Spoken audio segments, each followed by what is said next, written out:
Good morning everyone, see Pranjal this side. Welcome back. So अभी तक हम 2 वीडियोस पोस्ट कर चुके हैं on chapter 1 which includes what is audit, क्या बेनिफिट्स और लिमिटेशंस होते हैं ऑडिट के। You can refer those videos. अब कुछ टॉपिक्स रह जाते हैं हमारे, जिसके बाद हमारा फर्स्ट चैप्टर कंप्लीट हो जाएगा। तो this will be the last video for chapter 1। मैं अलग से एक प्लेलिस्ट बना दूंगी for each and every chapter.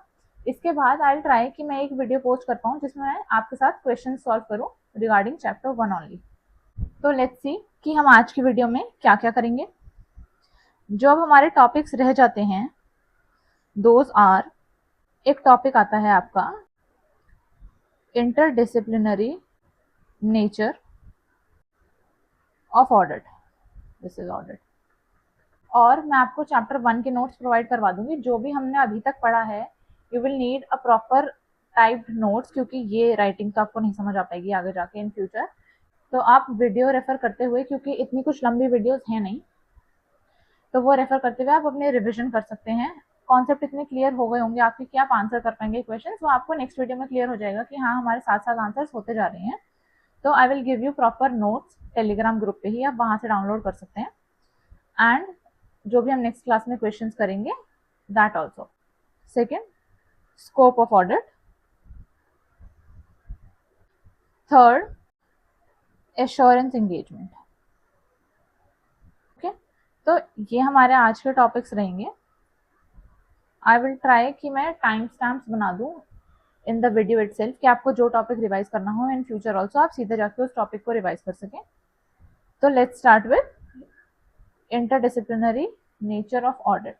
तो कभी कभी इस टॉपिक से क्वेश्चन आ जाता है, डायरेक्ट क्वेश्चन भी आ जाता है। और अगर मैं आपको ये पूरा एक्सप्लेन कर दूंगी तो अगर इससे कोई केस स्टडी भी बनती है तो वो भी आप कर पाओगे सॉल्व। ओके, तो स्टार्ट करते हैं with interdisciplinary nature of auditing with various subjects. तो basically what it means is कि ऑडिट का relation is with a lot of different topics also. Audit is a broad term, जैसे कि हमने discuss करा था। उसमें बहुत सारे एरियाज और एस्पेक्ट्स हैं जो कवर होते हैं। तो these are all the aspects, आपके मॉड्यूल में ही है ये। तो लेट्स स्टार्ट। हम एक एग्जाम्पल ले लेते हैं। एक टेक्सटाइल का बिजनेस है। ओके, अब एक ऑडिटर है, he needs to have the knowledge of all these areas. Let's start with accounting. जैसे कि अकाउंटिंग है तो an auditor needs to know कि जैसे कि लेट्स से जो भी इन्वेंट्री है हमारे बिजनेस में उसकी अकाउंटिंग किस तरीके से होती है, उस ऑडिटर को ये समझना पड़ेगा। when he will be able to understand कि कैसे बिजनेस वर्क कर रहा है, तभी ऑडिटर आइडेंटिफाई कर पाएगा ऑडिट में कि क्या कुछ डिस्क्रिपेंसी है हमारे मेथड में, जिस तरीके से हम इन्वेंटरी रिकॉर्ड कर रहे हैं। लॉ, किसी भी बिजनेस को कुछ सर्टेन लॉज फॉलो करने पड़ते हैं। Let's say for textile business हमें फायर नो ऑब्जेक्शन सर्टिफिकेट चाहिए, लेट्स अज्यूम। तो जब तक ये ऑडिटर को पता नहीं होगा कि क्या क्या हमें सर्टिफिकेट चाहिए, क्या क्या registration are required for textile business, he can not audit that entity that business properly. तो ऑडिटर को लॉ की नॉलेज होनी चाहिए। लेट्स से कुछ pollution related, anti pollution related laws हैं जो एक टेक्सटाइल बिजनेस को फॉलो करने पड़ते हैं, वो काम कर पाए इस इंडस्ट्री में। तो they need certain licences and registrations. तो auditor needs to have a knowledge of all this to audit it properly. Economics, तो लेट्स से आपने 11th और 12th में इकोनॉमिक्स पढ़ी होगी। उसमें हम ये एनालाइज करते थे कि how the market and the industry is working. Let's say कि कॉटन के प्राइसेस हैं जो वो हाई जा रहे हैं, तो द ऑडिटर विल नो कि जो भी हमारा टोटल कॉस्ट है वो भी हाई जाएगा, तो हमारा जो प्रॉफिट मार्जिन है that will be lower. So the auditor should have the knowledge of the basics of the industry और क्या एक्चुअली एट प्रेजेंट चल रहा है मार्केट में, to analyze. Let's say cotton का प्राइस हाई गया है लेकिन जो प्रॉफिट मार्जिन है उस पर कुछ इम्पैक्ट नहीं पड़ा है, तो ऑडिटर को ये सोचना चाहिए कि there is something wrong in the business, in the financial statements. But अगर ऑडिटर को इसकी नॉलेज ही नहीं होगी तो he will not be able to analyze the same. तो हमें इकोनॉमिक्स की नॉलेज भी होनी चाहिए। Behavioural science, let's say inquiry हो रही है, जो भी एम्प्लॉयज हैं उनसे सर्टेन क्वेश्चंस पूछे जा रहे हैं किसी भी सर्टेन एरिया से, लेट्स से कि जो भी लोग प्रोडक्शन करते हैं, तो उनसे कुछ क्वेश्चंस हो रहे हैं कि what is the average production per month या कुछ, उस टाइम पे जो भी सामने एम्प्लॉय है, he is getting nervous employee. Normal basic questions हैं जिसमें कुछ ऐसे नर्वस होने की या कंफ्यूज होने की बात नहीं है, but if the employ is getting nervous या कुछ, तो it can be a signal कि there is some collusion happening in the business. तो ये एक एरिया है जिसका ऑडिटर को आइडिया होना चाहिए। ही कैन एनालाइज कि भाई सामने वाला बंदा जो रिप्लाई कर रहा है और जो भी उसका रवैया है एट दैट टाइम, तो क्या it is a bit doubtful, and if it is, तो he can look further into the matter कि जिस भी एरिया में ही इज गेटिंग नर्वस, तो और डिटेल में ऑडिटर उसको चेक कर सकता है। Statistics and mathematics, let's say sampling के टाइम पे the auditor needs to select certain samples, तो क्या वो स्टेटिस्टिक्स की नॉलेज लगा के रीजनेबल और मीनिंगफुल सैम्पल सिलेक्ट कर पा रहा है या नहीं। लाइक इन सैम्पलिंग, जैसे भी आपने पढ़ा होगा, there are let's say 5 types of thread textile business में हमारे पास। तो क्या ऑडिटर ये कर पा रहा है कि वो ये ट्राई करे कि जो भी मैं सैम्पल सिलेक्ट कर रहा हूँ उसमें एटलीस्ट कुछ sample her type of thread से आ जाए। So for that he needs the knowledge of statistics, and let's say for counting the inventory he needs the basic mathematics skill. Data processing, जो data है that is in an accounting software, let's say tally or busy, तो auditor को उन accounting software की knowledge होनी चाहिए कि how the software work. तो जो भी हमारी अकाउंटिंग मेंटेन हो रही है वो किसी टैली या बिजी सॉफ्टवेयर में हो रही है, तो टू चेक कि क्या अकाउंटिंग एंट्रीज हैं, किस तरीके से एक प्रोसेस फॉलो होता है, क्या पूरा प्रोसीजर है, क्या पूरी चेन ऑफ एंट्रीज है, ये चेक करने के लिए आपको basic knowledge of the software होनी चाहिए। नो डाउट कि इन स्टैट्यूटरी ऑडिट आपको जो सामने वाला क्लाइंट है वो डाटा एक्सट्रैक्ट करके देता है, बट स्टिल आपको ये देखने के लिए कि what is the chain of the entry, कहाँ से क्या एंट्री आई है, और किसी एंट्री में अगर आपको डाउट है तो आप डायरेक्ट अगर वो पर्टिकुलर अकाउंटिंग एंट्री देखना चाहते हैं तो you should have the basic knowledge of the software. Financial management, to understand कि बिजनेस कैसे काम कर रहा है। फाइनेंशियल मैनेजमेंट आपने अपना सब्जेक्ट पढ़ा होगा, उसमें वर्किंग कैपिटल है, रेशियोज हैं। These are certain indicators in the financial statement जो आपको बताते हैं कि बिजनेस कैसा काम कर रहा है और इन फ्यूचर कैसा करेगा। तो if the auditor has the knowledge of these basic indicators, तो वो ये आइडेंटिफाई कर पाएगा कि is there any mismatch. Let's say जो भी हमने इकोनॉमिक्स वाले एरिया से अपने फैक्टर्स आइडेंटिफाई करे हैं, जो भी हमारे पास फैक्ट्स हैं, इंडस्ट्री रिलेटेड न्यूज़ है हमारे पास, वो इम्पैक्ट करेगी हमारे फाइनेंशियल स्टेटमेंट के आइटम्स को, वो इम्पैक्ट करेगी हमारे रेशियोज को। तो क्या वो रेशियोज एक्चुअली इम्पैक्ट हो रही हैं, क्या जो भी हमारे फैक्ट्स हैं और हमारी रेशियोज हैं वो साथ में अलाइन कर रही हैं, और अगर वो अलाइन नहीं कर रही हैं तो क्यों नहीं कर रही हैं, इसका रीजन आइडेंटिफाई करेगा ऑडिटर। तो ये सब करने के लिए he should have the knowledge of financial management. And lastly production, auditor को एक नॉलेज होनी चाहिए कि जो भी लेट्स से हमारी थ्रेड्स हैं, what is the process of the production, पूरे प्रोडक्शन के प्रोसीजर्स से गो थ्रू होता है। If the auditor has all this process, तो ही कैन आइडेंटिफाई कि क्या कहीं पे कोई इशू है, कोई वीक कंट्रोल है किसी होल प्रोसीजर में। अगर ऑडिटर के पास ये पूरी नॉलेज होगी कि कैसे ये थ्रेड, एक पर्टिकुलर थ्रेड है, वो कैसे प्रोड्यूस होती है, उसका पूरा फ्लो पता है अगर ऑडिटर को, तो ही कैन आइडेंटिफाई कि ये हमारी प्रोसेस है, इसके बीच में ये कंट्रोल्स होने चाहिए, क्या वो कंट्रोल्स ठीक से बिजनेस ने अप्लाई कर रखे हैं, और नहीं कर रखे हैं तो उससे क्या क्या इश्यूज हो सकते हैं, बिजनेस को क्या इम्पैक्ट हो सकता है on the financial statement of the business. So this was it. एक बार जब नेक्स्ट वीडियो में हम क्वेश्चंस करेंगे तो वी विल सी कि किस टाइप के क्वेश्चंस आते हैं। अभी आप बस टॉपिक समझ लो कि हाँ ये टॉपिक में ये है, इन स्टोरी से, इन एग्जाम्पल से याद रख लो। After that you will see किस टाइप के क्वेश्चंस आते हैं और कैसे हमें उनके आंसर्स लिखने हैं। अब आपको ये याद कैसे रखना है कि कौन से फैक्टर्स हैं, कौन से सब्जेक्ट्स हैं जो ऑडिट को इम्पैक्ट करते हैं। तो फर्स्ट ऑफ ऑल आपने फाउंडेशन का एग्जाम दिया है, राइट, और अब आप इंटरमीडिएट के एग्जाम देंगे। फाउंडेशन में आपके सब्जेक्ट होते थे stats and maths, economics, right. Intermediate में आपके सब्जेक्ट्स हैं लॉ है, अकाउंटिंग है, एफएम है। पहले एक सब्जेक्ट होता था जो अब रिमूव कर दिया गया है, ईआईएस, एंटरप्राइज इंफॉर्मेशन सिस्टम, जो कंप्यूटर और टेक्नोलॉजी से रिलेटेड होता था, जिससे आपका रहेगा डेटा प्रोसेसिंग वाला। और दो आपके रह गए जो आपके होते नहीं हैं, साइंस, तो दैट इज बिहेवियरल साइंस, और बेसिक आपको प्रोडक्शन का तो पता ही होना चाहिए कि कैसे कोई चीज़ प्रोड्यूस हो रही है। तो जब भी आप ऑडिट को सोचोगे, ऑडिट इज अ सब्जेक्ट जिससे बाकी सारे सब्जेक्ट्स इंटर रिलेटेड हैं। तो through that you will think about the subjects that you have studied and that you will study in the future. तो फाउंडेशन में आपका स्टेटिस्टिक्स एंड मैथमेटिक्स हो गया, इकोनॉमिक्स हो गया।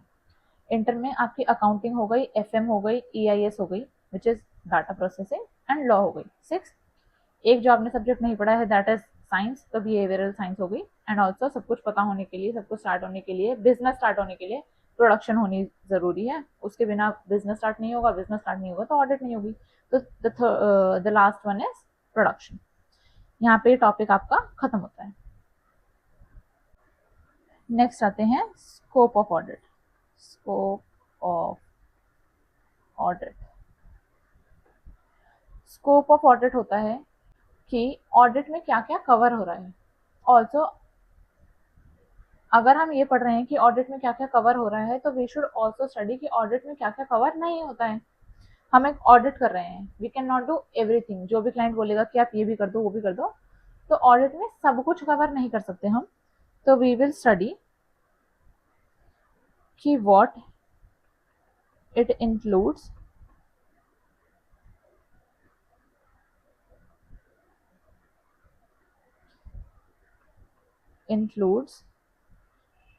And what it doesn't. ठीक है, तो let's start with what it includes, यही आपका मेन टॉपिक है। तो लेट्स टेक एन एग्जांपल। एक स्कूल है, ठीक है। अब उसमें दिवाली मेला होता है, दिवाली मेला है। कुछ वहां पे स्टॉल्स लगे हैं, झूला लगा ये वाला, this Ferris wheel is also there. ठीक है, स्टेयर्स बना देते हैं। ओके, तो ये मेला है हमारा, ये स्टॉल्स हैं हमारे, फूड हो गया, बुक्स हो गई। अब जब स्कूल का ऑडिट होता है, या पर्टिकुलर एक दिवाली मेला के ही ऑडिट करवाता है प्रिंसिपल, जो स्कूल का प्रिंसिपल है वो कहता है कि हम ऑडिट करवा लेते हैं इसका। ठीक है, तो ऑडिट स्टार्ट होता है। अब लेट्स से कि हमारा ऑडिटर है जिसकी टाई होती है, आइसक्रीम लग रही है बट हाँ,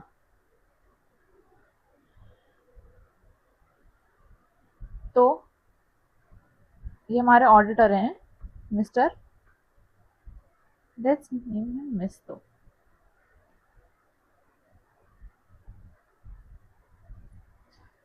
तो ये हमारे ऑडिटर हैं, लड़की बना देते हैं इसको, हमारे ऑडिटर लड़के हो जा रहे हैं सारे। मिस, मिस यूजी, कुछ भी नाम रख देते हैं। तो जो मिस यूजी हैं वो ऑडिटर हैं इस स्कूल की, और दिवाली मेला के लिए इनको बुलाते हैं कि हमें पर्टिकुलर इस दिवाली मेला का ऑडिट करवाना है। स्कूल रहने देते हैं, लेट्स से कि हमें बस दिवाली मेला का ऑडिट करवाना है। तो मिस यूजी जब अपनी टीम को बुलाती हैं, ये इनकी टीम है, इसमें आर्टिकल्स हैं, आप आर्टिकलशिप करोगे, और भी सीएज हैं इसमें। ठीक है, तो वो एक्सप्लेन करती हैं हमारे नए आर्टिकल्स को कि जब हम ये ऑडिट करने जा रहे हैं तो इस ऑडिट में इंक्लूड क्या क्या है। जो ये नए आर्टिकल्स हैं इनको कुछ नहीं पता कि हमें क्या करना है ऑडिट में, क्या हमारी ऐसे एरियाज हैं जो हमें कवर करने चाहिए, और क्या ऐसा है जो हमारी रिस्पॉन्सिबिलिटी है ही नहीं। तो जब हम ऑडिट शुरू करते हैं तो मिस यूजी बोलती हैं कि जो भी हमारे ये स्टॉल्स हैं, तो इट इज़ इम्पॉर्टेंट कि जो भी हमारी सेल्स हैं हम इस पूरी सेल्स को कंसिडर करें। इन स्टॉल्स ने कुछ कुछ पहले परचेजेस भी करी होंगी, वो भी हम कंसिडर करें। इन्होंने एम्प्लॉयज़ भी रखे होंगे, उनके भी कुछ एक्सपेंसेस, सैलरी या कुछ के एक्सपेंसेस हुए होंगे, हम उसको भी कंसिडर करें। ऑल्सो सिर्फ स्टॉल्स को कंसिडर करने की जगह हम जो भी राइड्स हैं हमारी, और भी राइड्स हैं हमारी यहाँ पे, what ever this ride is, trolley लग रही है, बट ये सारी राइड्स में जो भी सेल हुई होंगी, हमारी सेल हुई होगी टिकट्स की, हम उनको भी कंसिडर करें। जो भी इसको चलाने का खर्चा आया होगा वो एक्सपेंसेस भी कंसिडर करें। तो basically we should cover everything जो भी इस दिवाली मेला में हुआ है, we should cover every aspect. तो first is coverage of every aspect.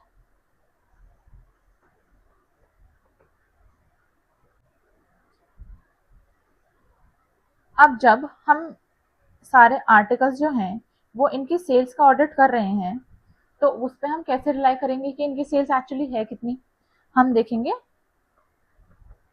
Bills जो इन्होंने अपने कस्टमर्स को दिए होंगे, जो भी हमारे एक्सपेंसेस रहे हैं, जो भी हमारी परचेजेस हैं, उसको हम कैसे एनालाइज करेंगे? जो भी इनवॉइस सामने पार्टी ने दिया होगा हमारे स्टॉल्स वालों को, वो इनवॉइसेस हम चेक करेंगे। वो इनवॉइसेस पे एक्चुअली साइन है या नहीं है, क्या वो ऑथराइज पर्सन ने साइन करा है, जो भी एक्सपेंसेस हैं वो अप्रूव्ड हैं या नहीं है, और जितने भी एक्सपेंसेस हैं क्या हर एक्सपेंस के लिए हमारे पास इनवॉइस या कोई भी सपोर्टिंग है? अगर हमारे पास नहीं है तो क्यों नहीं है, क्या रीज़न रहा है, और जो भी ऐसा एक्सपेंस है उसकी अमाउंट कितनी है, क्या हमारे लिए वो सिग्निफिकेंट भी है या नहीं। तो जब हम ये सब करेंगे, इससे हमारी reliability and sufficiency of information increase होती है, कि हम जो भी ऑडिट कर रहे हैं उसके लिए जो भी हमने इंफॉर्मेशन कलेक्ट करी है, क्या वो रिलायबल है, क्या वो सफिशिएंट है। तो for the information to be reliable and sufficient हम इनवॉइसेस चेक करेंगे, बिल्स चेक करेंगे, और वो ऑथराइज्ड पर्सन ने साइन करा है या नहीं ये चेक करेंगे। अब थर्ड, लेट्स से ये बुक्स का स्टॉल है, नीचे बना देते हैं, थोड़ा कंफ्यूजिंग हो रहा है।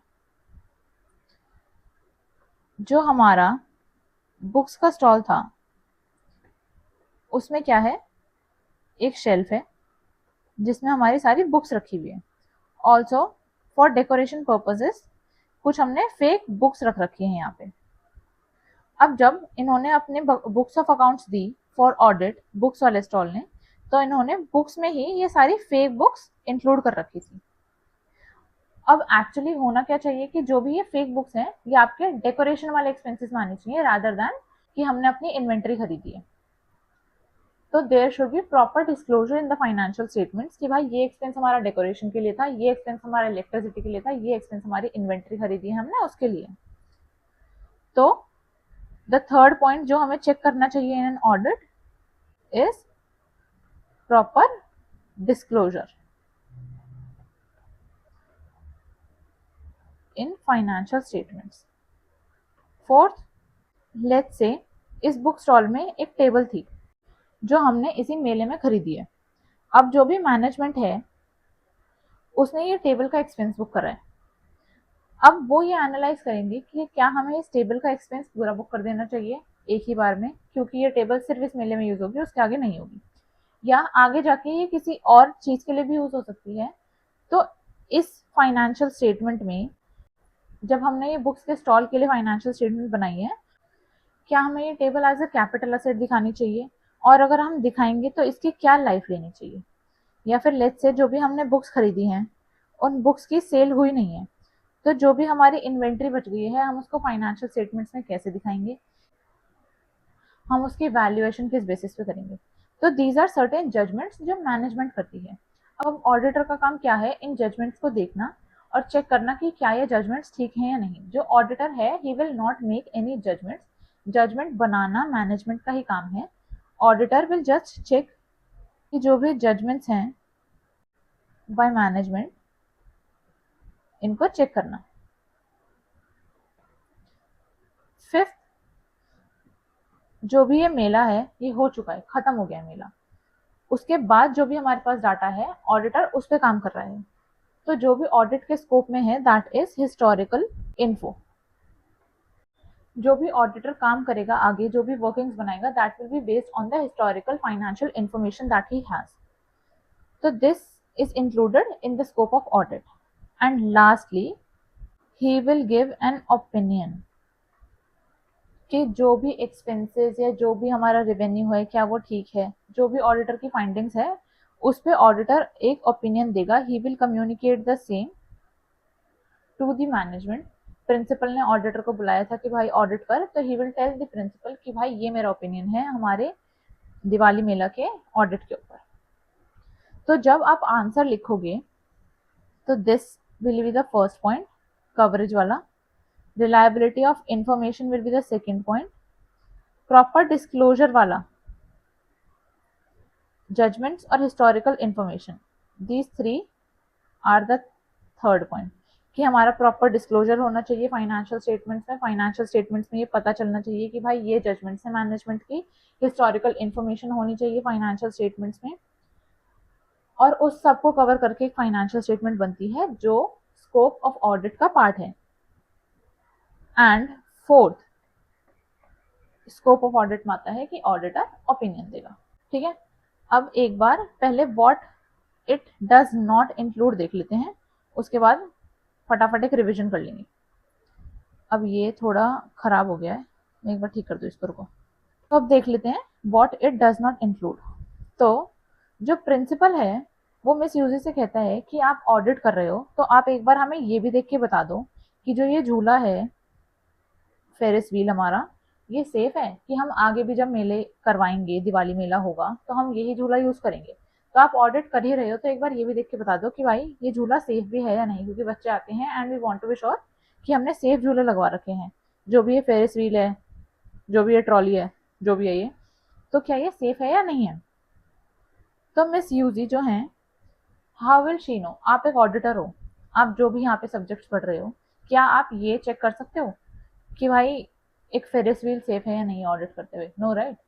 तो जो भी हमारा स्कोप ऑफ ऑडिट है उसमें वो चीजें नहीं आ सकती जिसमें हमारी कॉम्पिटेंस ही नहीं है। We are incompetent to analyse, to check कि भाई क्या ये झूला सेफ है या नहीं है। तो मिस यूजी विल से कि जो भी ये राइड है ये कोई एक मैकेनिकल इंजीनियर ही चेक कर सकता है, तो आप प्लीज उनसे एक बार ये चेक करवा लें, ये मेरे स्कोप में नहीं आता है, मैं ये चेक करके आपको इस पर रिपोर्ट नहीं कर सकती क्या ये राइड सेफ है या नहीं है। तो फर्स्ट ऑफ ऑल वो चीजें, वो ड्यूटीज और areas which are outside the scope of competence.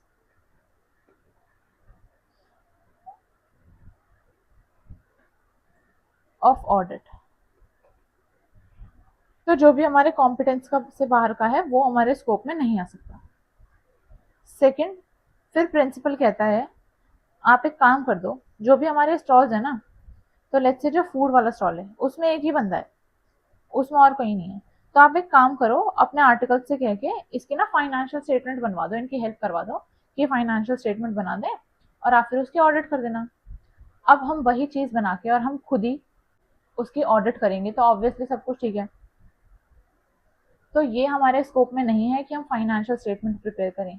Financial statement prepare करना हमेशा मैनेजमेंट की रिस्पॉन्सिबिलिटी रहेगी, वो हमारी रिस्पॉन्सिबिलिटी नहीं है, हमारे स्कोप में नहीं है। तो secondly, preparation and presentation of financial statements. Third, जो हमारा बुक्स वाला स्टॉल है वो हमें एक इनवॉइस देता है, ठीक है, बिल 420, तो उस पर कुछ साइन हुए हैं। अब जो प्रिंसिपल है वो ये कहता है कि एक बार ना आप देख लो क्या जो ये साइन है वो एक्चुअली उसी बंदे ने करे हैं जिसका यहाँ पे नाम लिखा हुआ है। मेरा नाम लिख देती हूँ। तो एक बार आप देख लो क्या उसी बंदे ने साइन करे हैं जिसका यहाँ पे नाम लिखा हुआ है। तो ये ऑडिटर कैसे चेक कर सकता है? ये सारी चीजें चेक करता है एक फोरेंसिक एक्सपर्ट। ऑडिटर का ये काम नहीं है टू चेक कि भाई क्या ये डॉक्यूमेंट्स ओरिजिनल हैं, क्या सही बंदे ने साइन करा है, ये ऑडिटर के स्कोप में नहीं है। तो third, authentication of documents. Fourth, अब क्या होता है, जो भी हमारा दिवाली मेला है उसमें हो जाती है चोरी। तो प्रिंसिपल है वो कहता है कि भाई आप ऑडिट करवा रहे हो, आप एक काम करो, पता लगाओ, आप चेकिंग करवाओ, हर बंदे का बैग चेक करवाओ कि भाई वो चोरी हुई कहाँ है, कैसे हुई है। तो मिस यूजी विल से कि भाई मेरे पास ये अथॉरिटी नहीं है कि मैं किसी की बैग की चेकिंग करूं, मेरे पास ये लीगल पावर नहीं है, this is not an investigation. अगर ये एक इन्वेस्टिगेशन होती तो मेरे पास ये पावर होती, बट अभी मेरे पास ये पावर नहीं है कि मैं लोगों के बैग्स चेक करूं, मैं आइडेंटिफाई करूं कि भाई किसने चोरी करी है, मैं इस मैटर पे इन्वेस्टिगेट नहीं कर सकती, ये मेरा ऑडिट का पार्ट नहीं है। तो फोर्थ, इन्वेस्टिगेशन। इन्वेस्टिगेशन, तो ये सारी चीजें हैं जो आपके ऑडिट का पार्ट नहीं है, ऑडिट के स्कोप में इंक्लूड नहीं होती, और ये 4 चीजें हैं जो आपके ऑडिट के स्कोप में इंक्लूड होती हैं। अब एक बार ओवरऑल रिवाइज कर लेते हैं। एक दिवाली मेला है, उसमें कुछ कुछ स्टॉल्स लगे हुए हैं, हमें इसकी करनी है ऑडिट। अब फर्स्ट ऑफ ऑल ऑडिट के स्कोप में क्या क्या है कि क्या सारे स्टॉल्स कवर हो गए हैं, सारी राइड्स कवर हो गई हैं, सारे स्टॉल्स और राइड्स के रेवेन्यू, परचेजेस, सारे एक्सपेंसेस, क्या सब कुछ हमारा कवर हो रहा है या नहीं हो रहा है। कोई भी ऐसा आस्पेक्ट ना हो जो रह ही जाए कि हमने चेक ही नहीं करा कि परचेज कितने की हुई, हमने चेक ही नहीं करा कि किसी को सैलरी गई है या नहीं गई है। तो first of all coverage of every aspect. Second, जब हम ये चेकिंग कर रहे हैं हमें कुछ इन्फॉर्मेशन चेक करनी होगी, वो इन्फॉर्मेशन पे हम कैसे रिलाई करेंगे कि हमें इनवॉइसेस मिले हैं, जो भी हमारे पास रिकॉर्ड्स हैं क्या वो जेन्युइन है या नहीं, जो भी हमारे पास अकाउंट्स हैं, जो भी हमारे पास रिकॉर्ड्स हैं, बिल्स चेक करेंगे, सारी इन्फॉर्मेशन लेंगे, सफिशिएंट इन्फॉर्मेशन होनी चाहिए। इन्वेस्टिगेशन नहीं है तो हम ये आइडेंटिफाई नहीं कर सकते कि फेक इनवॉइसेज हैं या नहीं, बट एटलीस्ट हमारी रिलायबिलिटी बढ़ जाए कि हाँ हमने इनवॉइसेज दिए थे, हमने बिल्स चेक करे थे, तो हमारी जो इन्फॉर्मेशन है वो रिलायबल है और सफिशिएंट है। थर्ड, प्रॉपर डिस्क्लोजर हुआ है या नहीं हुआ है फाइनेंशियल स्टेटमेंट्स में। जो भी हमारी फाइनेंशियल स्टेटमेंट है किसी भी बुक्स की, उसमें प्रॉपर डिस्क्लोजर हुआ है। हमने टेबल ली थी, क्या वो टेबल कैपिटल असेट दिखाई जाएगी या वो एज एक्सपेंस दिखाई जाएगी, एक्सपेंस दिखाई जाएगी तो कितने प्रोपोर्शन तक उसका एक्सपेंस इस साल में बुक होना चाहिए, उसके प्रॉपर डिस्क्लोजर होने चाहिए फाइनेंशियल स्टेटमेंट्स में। डिस्क्लोजर कि क्या क्या जजमेंट्स लिए हैं मैनेजमेंट में, और क्या हिस्टोरिकल इंफॉर्मेशन है ऑफ द स्टॉल जो हमारी फाइनेंशियल स्टेटमेंट्स में डिस्क्लोज होने चाहिए। एंड लास्ट, वेरी इंपॉर्टेंट, कि हम इस सब चीज पे ओपिनियन बनाएंगे, ये हमारे ऑडिट का पार्ट है। अब क्या क्या इंक्लूड नहीं होता है ऑडिट में कि भाई फेरिस व्हील चेक कर दो कि ये सेफ है या नहीं, हमारे कॉम्पिटेंस से बाहर है, ये हम इंक्लूड नहीं करेंगे। सेकेंड, हमारी फाइनेंशियल स्टेटमेंट्स बना दो, हम फाइनेंशियल स्टेटमेंट्स नहीं बनाएंगे, हमारी ये रिस्पॉन्सिबिलिटी नहीं है, ये हमारे स्कोप से बाहर है। थर्ड, चोरी हो गई है, सबके बैग्स चेक करवा दो कि किसने चोरी करी है, पता चल जाए हमें, ये भी हम नहीं करवा सकते, इन्वेस्टिगेशन नहीं है, हमारे स्कोप से बाहर है। एंड फोर्थ, कोई भी हमें बिल मिला है उस पर एक साइन हुए हुए हैं, क्या ये साइन एक्चुअली उसी बंदे के हैं या नहीं है, हमें नहीं पता, we can not authenticate the documents. Forensic auditor आता है उसके लिए, स्टैट्यूटरी ऑडिटर का ये काम नहीं है, तो ये हमारे स्कोप में नहीं है, ये हमारे स्कोप से बाहर है। ठीक है, तो ये टॉपिक हमारा यहीं खत्म होता है। आगे बढ़ते हैं लास्ट टॉपिक पे, एश्योरेंस एंगेजमेंट।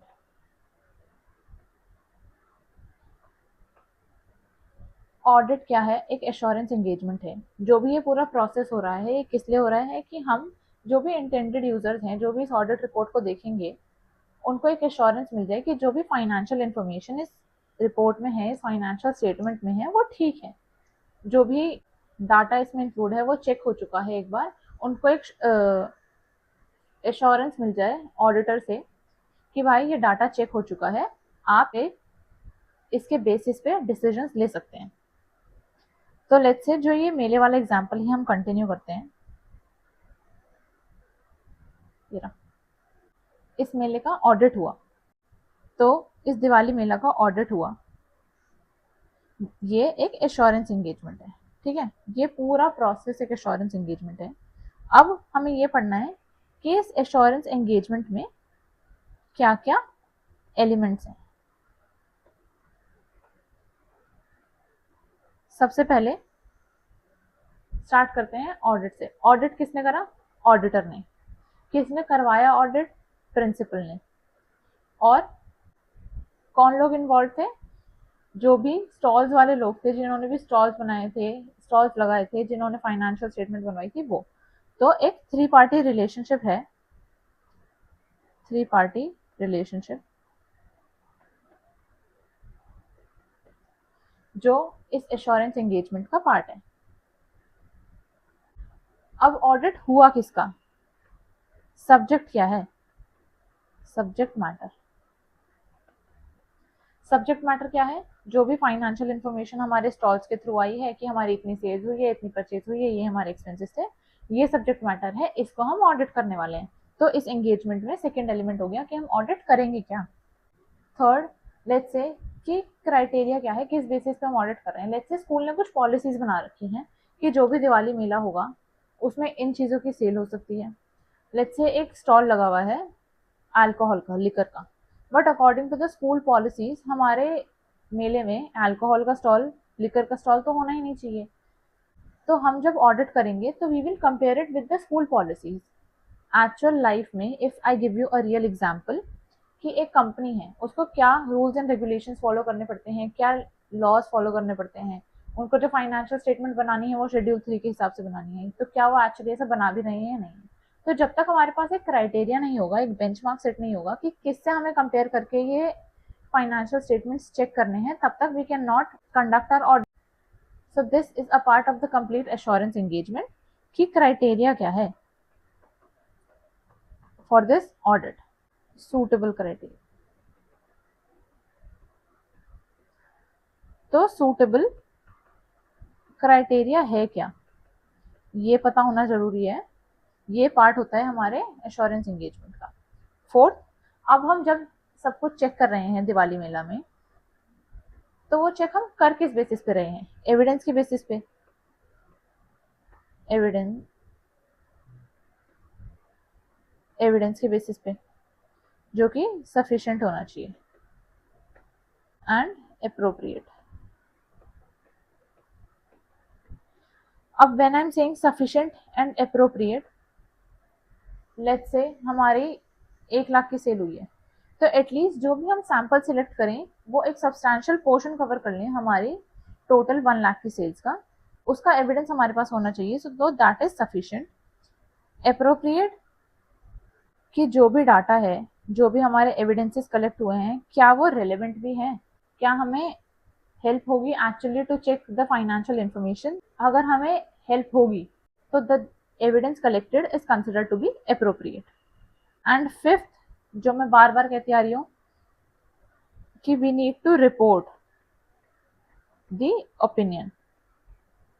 हम सारा कुछ काम कर लेंगे, वो रिपोर्ट ही नहीं करेंगे, देयर इज नो पॉइंट। तो सबसे मेजर एलिमेंट हो गया कि हमारी रिपोर्ट जो कि रिटन फॉर्म में है। तो हमारी जो रिटन रिपोर्ट है that is an element of the assurance engagement.